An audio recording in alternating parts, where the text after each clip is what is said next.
Hello, and welcome to another episode of Probably True. This week, I'm joined by the delightful Matt Baume. He's a writer, he's a YouTuber, he's an accidental star in a belly button porn film, possibly. We'll never know. We just don't know. But yeah, that's what we're talking about this week. So buckle up, because it's a weird one.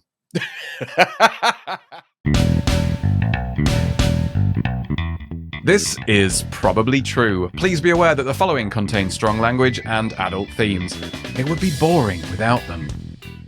Picture it, Los Angeles, 2002. I had just graduated from college. I'd moved to Los Angeles because I had a degree in film and, what else does one do?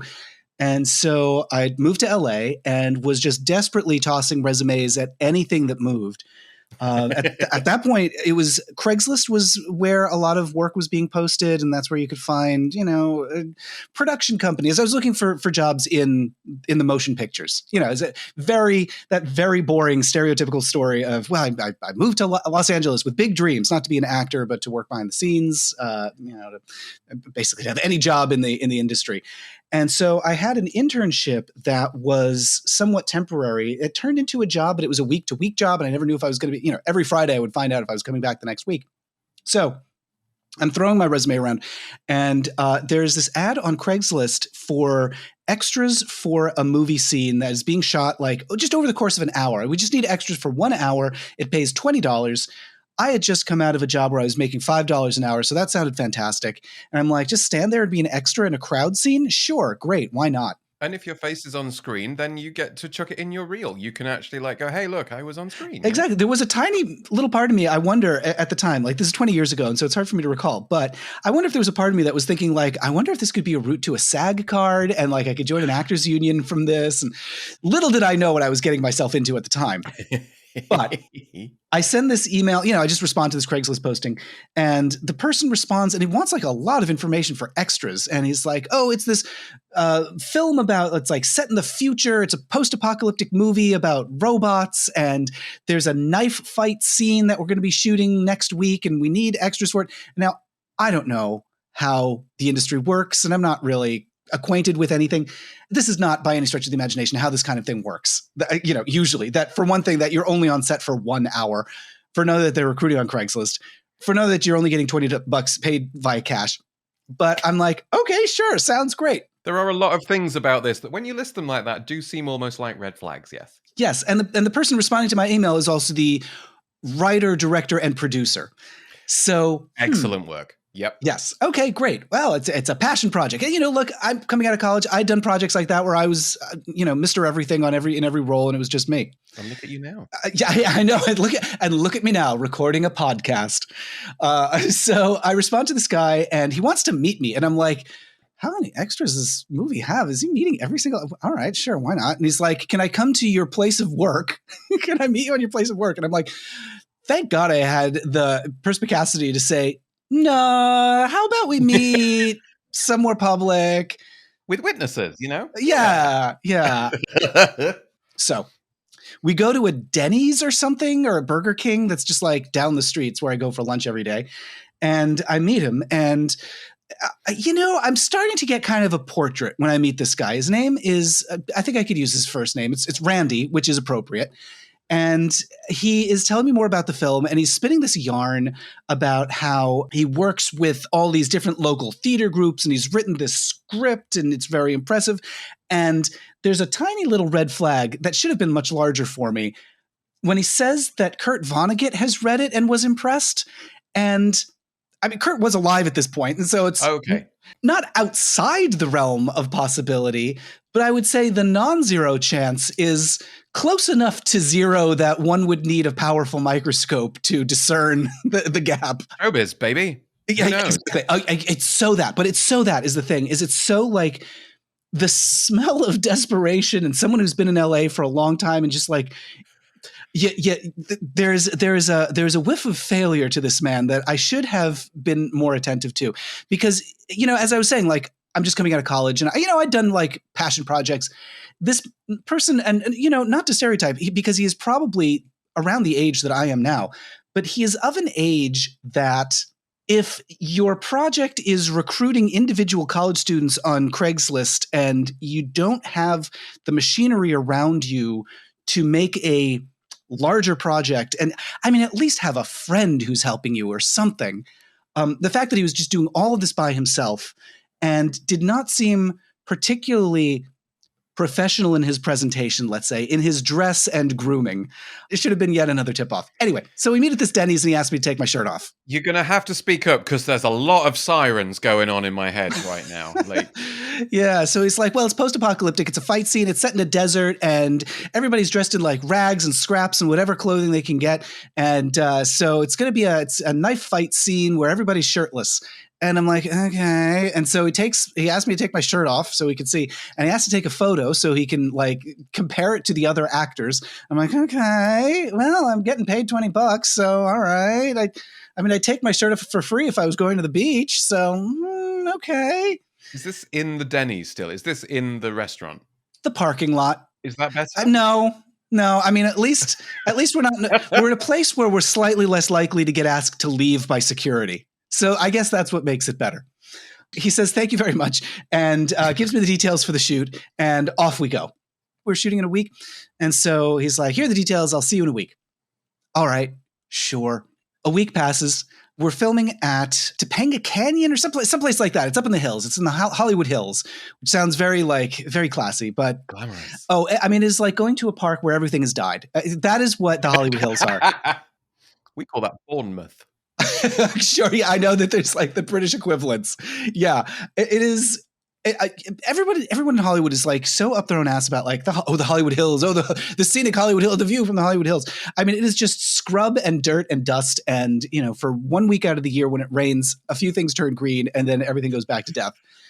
So we're up there wandering around, and finally I find this guy. It turns out that this shoot consists of him with his somewhat vintage consumer camcorder, one other actor, and me. It's the three of us. That's it. That's it for the crowd scene. And turns out I'm not going to be an extra. I'm going to be a featured player. So, all right, sure, okay. All right. I guess you just weren't able to get enough Craigslist responses. What if I hadn't responded? I would probably have wanted more than $20 at that point. I'd have been like, I will say shrewd negotiation has never been one of my skills. So I'm just, I'm going along with it. I'm like, well, I agreed to do this. Well, he's telling me what to do. I think at this point in my life, in my 40s, I have gotten a little bit better at saying, I think this is a poor fit. But at that point, I just didn't, want to be rude. I didn't want to say no. This is the problem. Like I had not yet learned the power of no. And boy, at that point, it was just like, well, I guess I have to because someone's telling me to do it. So he explains to us that we're going to be participating in a knife fight. And we've got these prop knives with the blade that goes into the handle that you get from the dollar store. And he's like, the premise of this film is that, and surely there must be more premise than this, or maybe not, that there are these clones. It wasn't robots. It was clones that can, for some reason, only be killed by stabbing them in the belly button. Now, if they were truly clones, surely they'd be vulnerable to knives in all the locations on a human body, which is everywhere. That's kind of the knife selling point, isn't it? It's like what they're for. Yeah. Yeah. So it's why you get a knife. Anyway, so he explains to us we're going to be involved in this fight, and one of us is a clone and one of us isn't, and we're going to be just like scrabbling around in the hills and stabbing. First one of us is going to be the winner of the knife fight, and then we're just going to flip the roles around, and the other one's going to be the winner of the knife fight. The other actor, by the way, is this very tall man who's blonde and very conventionally attractive, and he sings in a Christian chorus group or glee club or something like that.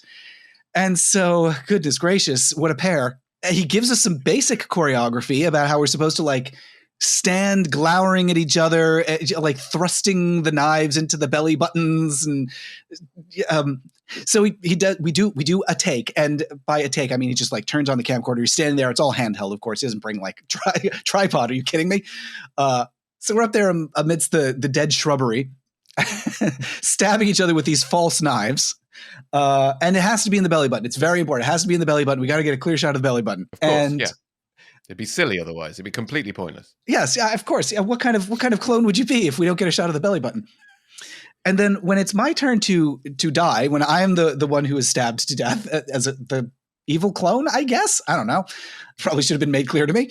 This is the first take, and I am expecting, based on what I've learned in film school, that at the end of the take, someone will say something, and so I get, fake knife stabbed. There's a little springy chink noise of the blade going in. I fall to the ground, clutching my belly, and I'm like, I'm like dying like Paul Rubens in the Buffy movie, just like taking forever. Oscar-worthy performance, I'm sure. Oh, like, yeah. Acting your little heart out. At one point, I remember thinking like somebody should say something, but maybe he's just getting good stuff. And I remember rolling my eyes because I'm like, this is going on for far too long, but I'm like rolling my eyes in the take. And finally, the guy he says something like, okay, I think that's enough. He's like, boy, you really went on for a long time. And I was like, doesn't somebody say cut when it's over? I was waiting for someone to say cut. Anyway, we get it. We get it in the can, so to speak, on the VHS Whatever tape. It is. Yeah. And at that point, I'm like, what is this? Why is this happening? How have I gotten myself here? I'm feeling a little dismayed about the possible future for this film. To his great credit, he does give me $20. So that's very nice. Here's the last little mistake I made of the day. He's like, that was great. I would love to send you the film when it's complete. What's your address? And brilliantly, I give him my address. What a completely sane and sensible thing to do. I mean, if he was gonna kill you, he'd have killed you by now. Like, what I've learned in the years since is that often and I hesitate to use this word, relationship such as this, and by relationship, I mean interpersonal interaction such as this, involves somebody making themselves present at times and in ways and in locations that are not entirely welcome. And so I should not have made my location available to this man. But I did. So I'm like, well, here's my address. Hope the film goes great. Hope Kurt Vonnegut likes the footage or whatever. And we go our separate ways. And I'm like, I am never going to hear from this guy again. Thank God. Well, a few weeks later, what should show up in the mail but a VHS tape, not with a completed film. I don't think a completed film of this will ever exist, but a VHS tape with a copy of all the footage. And so I still have that tape. It's sitting around on my computer someplace because I digitized it at one point. Got to commemorate the work of this auteur. And it's just like, looking back, it is like 45 minutes of just shots of knives going into belly buttons. It's just belly button central for like minute upon minute upon minute. And I'm watching it with some friends in this like house that we can barely afford that we've all crammed into in Los Angeles because we're all college students who just moved out there with big dreams. And it is so clear to me at that point that like I've participated in something that was not what was represented to me. Did he make any kind of like kind of noises while he was anything like that you noticed? I mean, I wouldn't say, I also wouldn't say that I was particularly adept at detecting arousal, but I did not note any sign of excitement from him. He seemed very dedicated to his craft in the moment. Wow. Maybe he was. Maybe it was just a video, a movie that never took off, and that was the only bit that he could film. This is the thing: is there's always a possibility that he was genuinely just making a terrible movie, and I don't think it's necessarily the most harmful. But at the end of the day, I think one of my big lessons there was sometimes, as uncomfortable as it might be, saying no, thank you will make everybody happier in the long run. I mean, I got a good story out of it, so there's that. But at the time, I really found myself wishing that I had the energy or the bravery. I guess I wish I had the bravery to stand up for myself. And I don't know. I think a useful thing to remind myself of when I feel as though I'm getting roped into something that I'm like, I don't know about this, that I'm like, is this going to be another belly button film? And, is this Randy all over again? Is it the return of Randy? Oh. Yeah. So, all's well that ends well for me. And I hope that Randy got something out. I hope he got his $20 worth. And if you want to watch that footage, just sign up to Patreon. At some point, like it comes up every now and then that, somebody will remind me of it. And I'll be like, oh, I got to track that down. I got to find it's, in a box somewhere is the tape and on some hard drive, someplace is the digitized footage. It's unless you are a real enthusiast, it's really quite boring. As a filmmaker, I got to say, just 1.5 stars for whatever Randy's Hero's project was. journey. Where's Yeah, the refusal of the call? Where's exactly. That's what the was arc? missing. The arc is what I needed. The refusal of the call. That's what I should have been doing. Boy, oh boy. I wonder if it's sitting on somebody's shelf at some point. Because, in recent years, I've been made aware of, do you know this website, Film 911? Have you ever heard of this? No. So it is and I think that this is much more above board. It is kind of the modern incarnation, and I think much more ethical of what Randy was doing. It is just very clearly a fetish website, and sells itself as such. There's no masquerade. It is a fetish website that is mostly centered around bellies, and so it is just people listening to, putting a stethoscope to the belly and listening, and that's the kink. Or somebody like slugging someone in the stomach and like belly punching, and that's not for me, but that's the kink. There's some mpreg. There's vor. There's I'm delighted by this convention. We're getting off topic here, but this there's this fascinating convention that is established on the website. Are you familiar with vor, like the fetish? It's the fetish of being eaten, or like someone giant wants to eat you, kind of thing, basically, isn't it? Precisely. Yes, I'm so glad that we're speaking the same language here.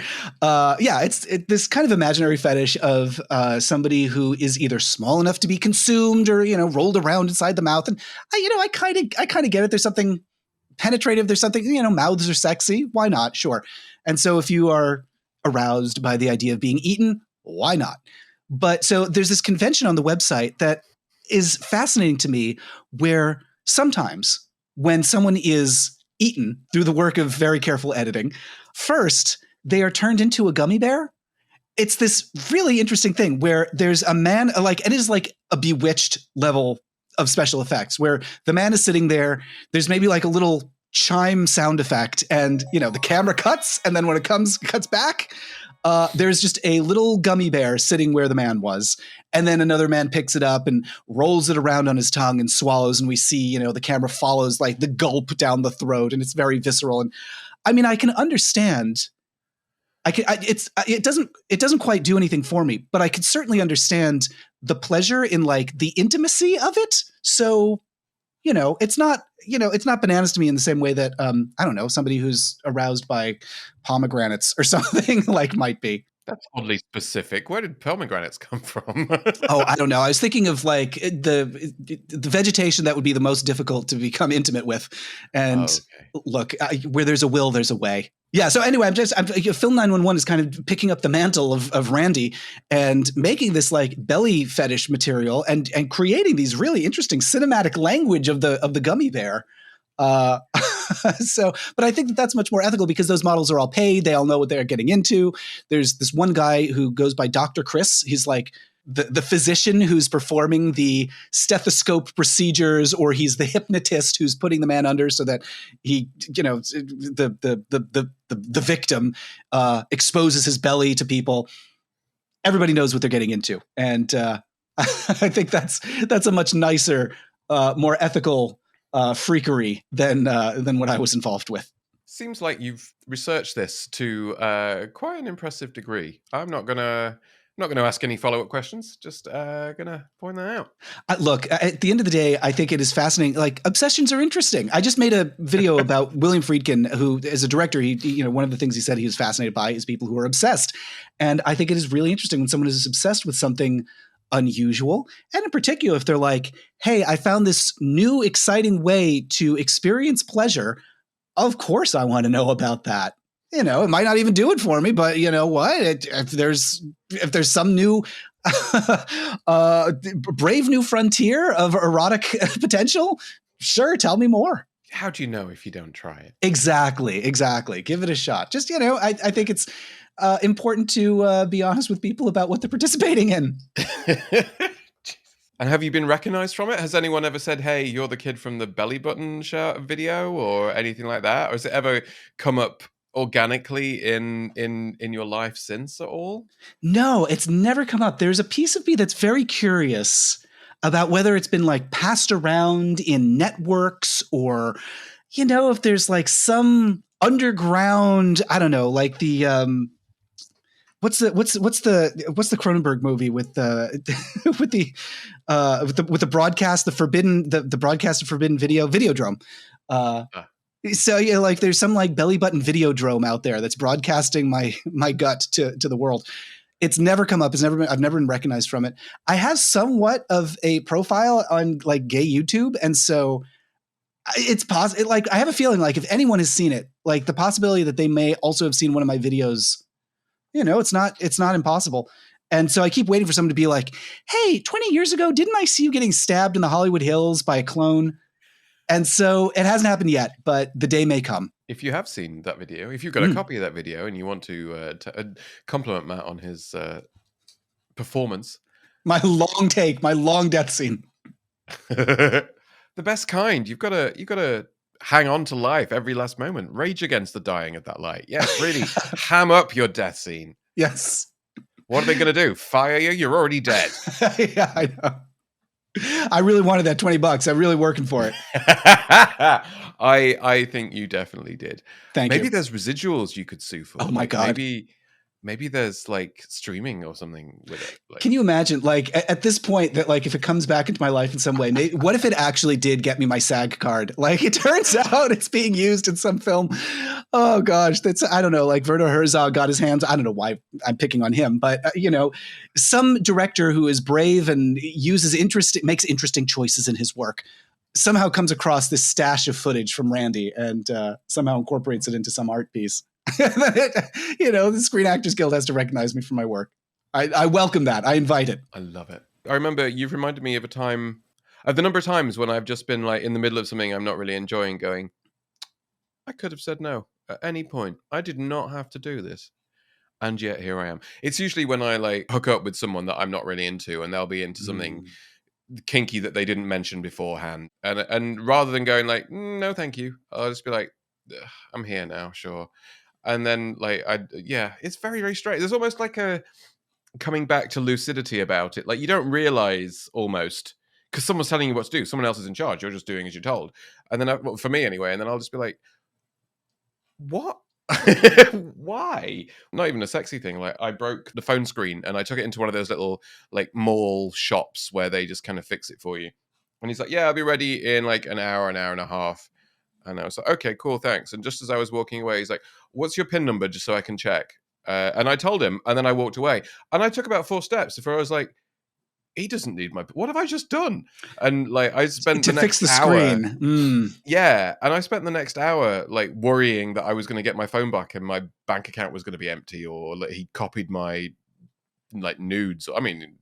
He could have just asked for the nudes, but like all that kind. And I'm like, why did I like? I assumed he knew what he was doing, and some critical thing just went, I'm sure it's fine, and didn't fire. And it's very, very strange. So I feel you. I've never been stabbed in the belly button for it, but there are just I that experience of like, oh no, I said yes, and now I can't revoke it. Is so like gut dropping. Like there's that feeling of like, oh no, what have I done?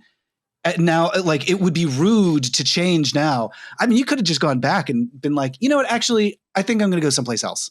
And that's allowed. You're allowed to do that, but it's hard. I don't think I could. I don't have that. That's rude. That would be bad manners. I've already agreed to a thing. Mm-hmm. And it would be impolite of me to say, no, I don't trust you now that I've given you access to literally my entire life. And I'm going to walk away and leave you unsupervised with it for an hour.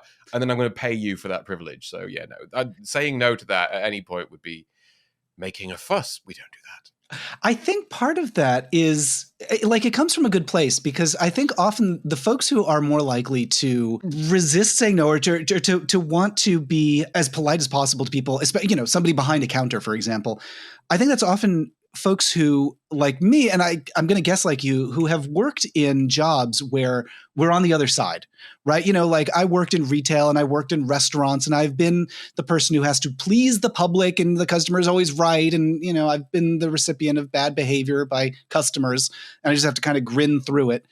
And I never want to be the person who is making someone's life unpleasant. On the other hand, saying, you know what, actually, I'd rather you didn't have my PIN, is not making their life that at the end of the day, you're not ruining their life. They're going to forget about it in 10 seconds. it's fine. You know, it's not like you're throwing a bunch of wine in their face like you're a desperate housewife. But I'm the main character. Exactly. That's the thing. That's the thing. I think it's also a little bit of main character syndrome where you think like, oh no, I'm the most important person this guy will ever talk to. So, you know, if I reject him, then he'll have been rejected by the star of the world. That would be so bad. That's not true. He doesn't care. After that time with the phone pin, like the next time I took my phone to one of those places, a different dude asked for my pin again, and I said, "Why?" Like I was ready for it that time, and I went, "Why?"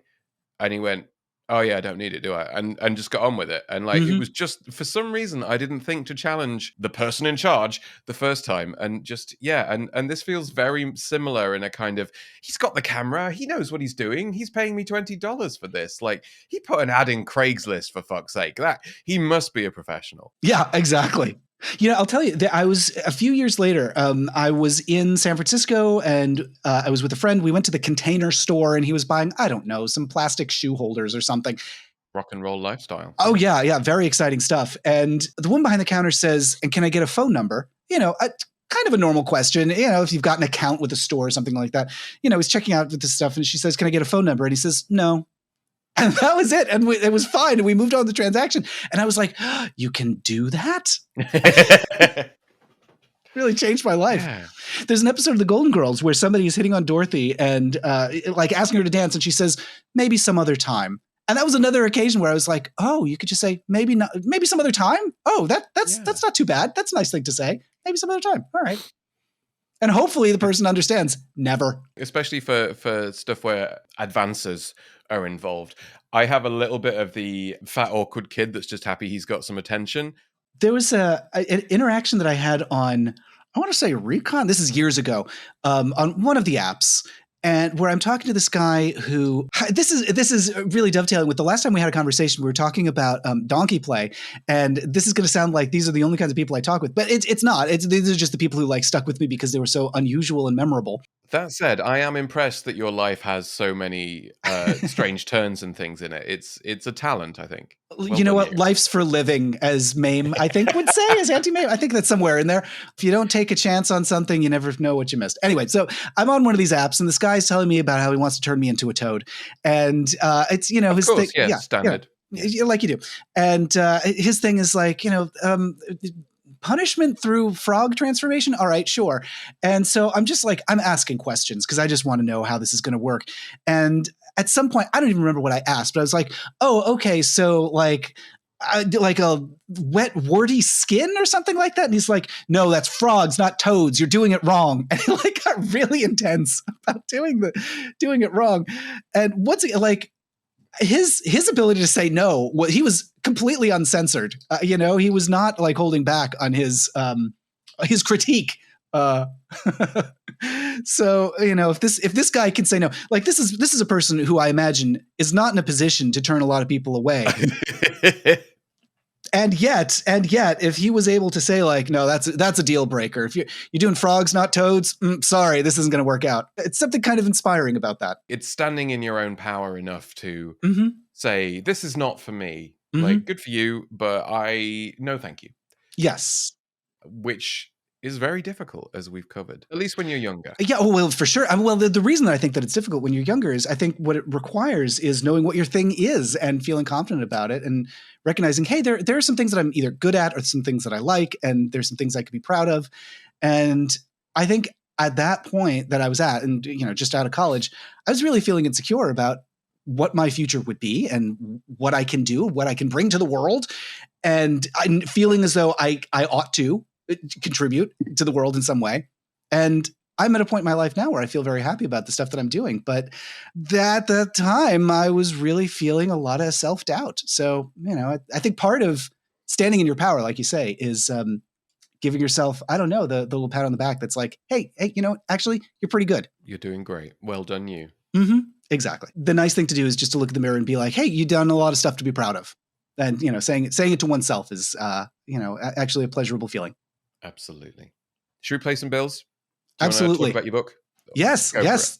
I have written a book called Hi, Honey, I'm Homo. You know, on the topic of things that I feel very proud of and things that I feel great about and standing in one's skills. This is a book about all the great folks who have done a lot of amazing work to bring queer characters to life in a way that is incredibly funny on television over the last, 40 to 50 years.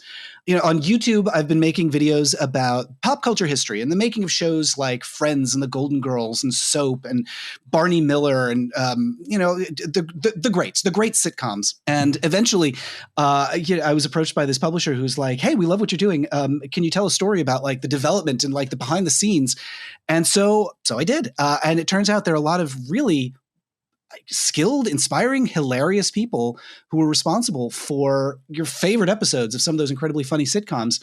And so it was a real pleasure to dive into some archives and learn about their stories and what it took to make those sitcoms happen. You know, we're talking about like the gay episodes of Cheers, the gay episodes of Friends, the gay episodes of Ellen, for better or for worse, Will and Grace, all the way up to Modern Family, and all the way back into the history with Bewitched. And so I'm telling the story, behind the scenes story of the folks who brought those beloved queer characters to life. Folks who have a lot to be proud of, both in the motion picture industry and television industry, and also the queer activists who were like, "Hey, we think you could be doing better. Hey, we want you to not make us all like weirdo perverts. Hey, we're going to make your lives miserable until you start putting better versions of us on screen." I think there are actually some lessons for today in intervening in the backslide in civil rights, or backslide in media depictions of queer characters, or backlash towards anything gay. There are a lot of really canny, clever, and sometimes very disruptive and aggressive activists who stood up for themselves. And so anyway, that's the story that I tell in Hi, Honey, I'm Homo. Sounds delightful. Available from all good booksellers now. And Yes, I'll see also to that it. big one that we try not to use if we can help it. You can, if nowhere else has it, that place definitely has it. If you want a signed copy, you can get a signed copy if you go to gaysitcoms.com. And if you order through Elliott Bay Books in Seattle, that's my local bookstore, just order through Elliott Bay Books and put in the notes that you'd like it signed, and they will summon me down to the store down the street. I'll sign it, and then they'll send it in the mail. I love the idea that they just come and bang on your door and be like, "Oi, come on." Yeah, it is not too dissimilar.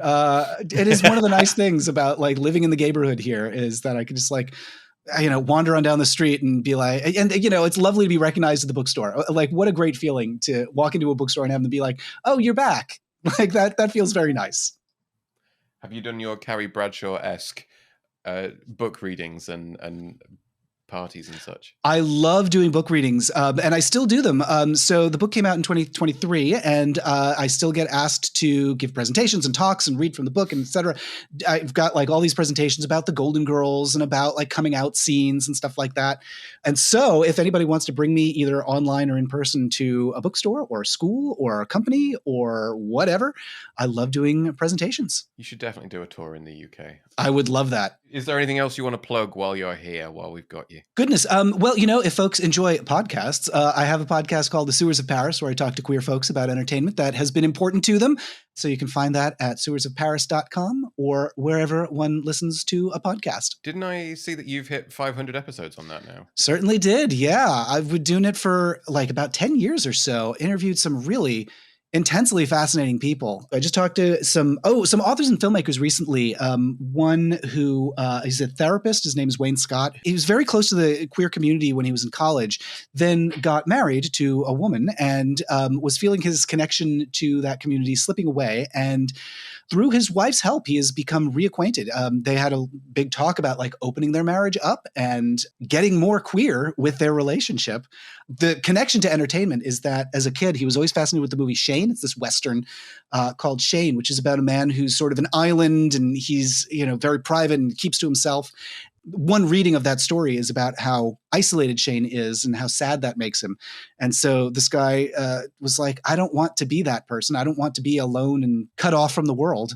And so, in talking with his wife and talking to therapists, they were able to find a open marriage that worked for them, that allowed him to feel as though he was a part of something bigger, part of a bigger community. So anyway, that is about one of the conversations that I've had recently on Sewers of Paris. Ladies, take note. That's how you become an ally. You let your husband get railed by gay guys. Yes. That's what we want. Yeah. Good advice for all. No, certainly not. It's certainly not one size fits all, but the possibility is out there. Depends how much lube you're using, I suppose. I suppose so, yeah. And if people wanted to find you on the internet, where would they do that? Oh, I'm all over the internet. MattBaume.com has all of my stuff. You can find me on YouTube. You can also find me on Blue Sky, once again, under my name, Matt Baume, MattBaume. And, I'm on the Instagrams and I'm on the Facebooks where I post fun media stuff, the research into the videos that I'm doing. Often when I delve into archives, I'll find like weird little curiosities, or I'll find fascinating behind the scenes stories of the making of popular films and TV shows. So I share all that stuff on Instagram, Facebook, Blue Sky, all the places. Wonderful. Thank you very much for coming on. I think you're officially a friend of the pod. Oh, how exciting. Well, thank you very much. Thanks for having me. Glad to be a friend. Next time you end up accidentally in a fetish film, let us know. We'll all support you and watch a copy of Wonderful. it, or at least want to hear the story of how it happened. I'll invite you all to the filming.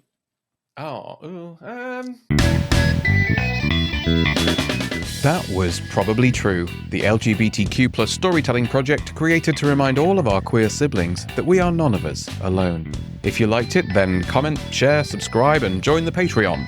Or just tell all your friends. If you didn't like it, tell me. Come at me, bro.